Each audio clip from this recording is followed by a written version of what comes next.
A tall building stood like a silent sentinel against the dimming light. Its imposing silhouette, stark against the twilight sky, bore an air of eerie desolation. A faded sign at the front of the property, weathered by time and neglect, bore a simple, foreboding warning: no trespassing.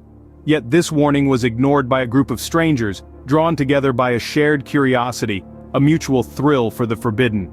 As these audacious trespassers ventured deeper into the building's decaying corridors, a heavy, palpable silence draped over the structure. The rustling whispers of their anxious breaths and the occasional creak of the neglected floorboards were the only sounds punctuating the stillness. With each step, an unsettling unease gnawed at them, a discomfort that grew steadily more intense. Suddenly the entrance door slammed shut behind them. Panic stirred within the group as a chilling realization dawned. This was no ordinary place, and their trespassing had triggered an ominous response. A disembodied voice echoed through the desolate halls. Its cold, emotionless tone sent a shiver down their spines. This was the puppet master, the unseen orchestrator of their unfolding nightmare. The voice introduced itself, not with a name, but as the creator of the sinister game they were now tangled in. A game designed to exploit their fears, test their humanity, and push them to their breaking point. Panic set in, their hearts pounding like war drums in their chests.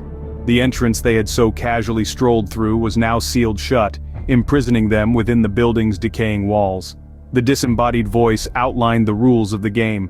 Their freedom hinged on their ability to navigate a series of challenges, each more daunting than the last. To escape, the voice intoned, you must navigate a series of challenges, each designed to test the limits of your own morality.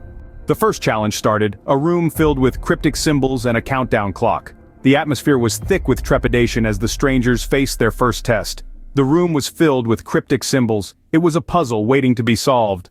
As the countdown clock began its relentless tick, cooperation transitioned from a choice to a necessity. Each symbol they discovered represented a unique task they had to complete. The strangers scrambled, their collective fear and urgency palpable. With each passing challenge, the stakes mounted. The unseen presence, the puppeteer of their torment, watched from the shadows, casting a spectral gloom over their every move.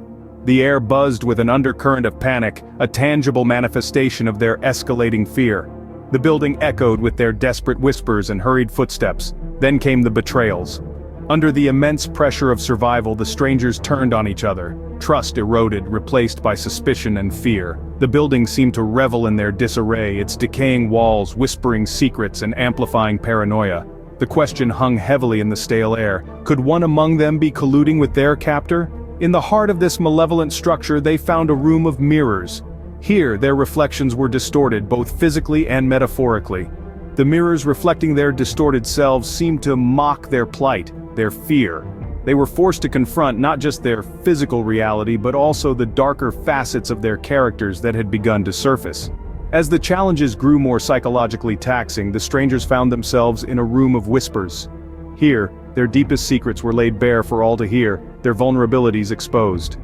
The room was a cacophony of unsettling revelations, each whisper a reflection of their darkest fears. Alliances shattered, and the ugly underbelly of human nature was exposed. One among them was accused of colluding with their captor. Everything seemed to be a setup for all of them to come together for this evil test of humanity. The thought was like a splinter, burrowing deeper into their minds with each passing second. The paranoia was now a deafening roar.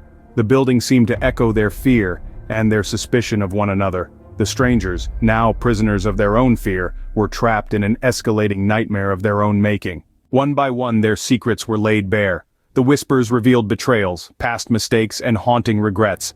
Friendships that had been hastily forged in the crucible of fear, now shattered under the weight of these unsettling revelations. The room was no longer just a physical space, it had become a mirror reflecting the darker side of human nature. In the midst of this emotional chaos, a figure stood apart. Sophie, a woman of few words but keen observation, emerged from the shadows.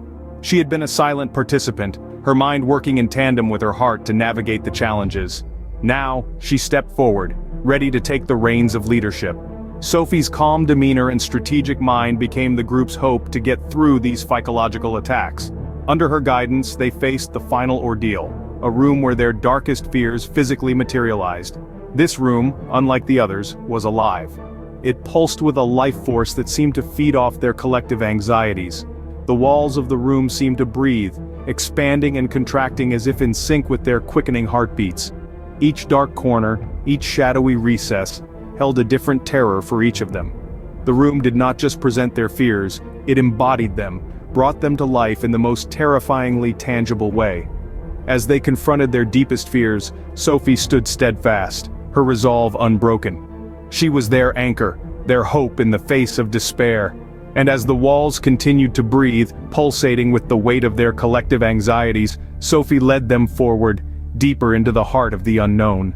The mysterious figure, hidden in the shadows, reveled in their torment. As the final challenge reached its climax, Sophie pieced together the puzzle. The captor, once a faceless tormentor, was unmasked. A former victim, twisted by the bitterness of past injustices, was the puppeteer of this sadistic game. Sophie, fueled by determination, confronted the vengeful figure. The captor's motives, once shrouded in mystery, now lay bare in the harsh light of truth. But the building itself seemed to sense the shift in power. The stone sentinel that had stood silent in their torment began to rebel against its sadistic architect. The once sealed entrance cracked open, offering a sliver of hope amidst the chaos. Driven by their will to survive, the group seized the opportunity. Together, they escaped the building's clutches as it crumbled, its malevolent design undone, as well as the mastermind behind the games.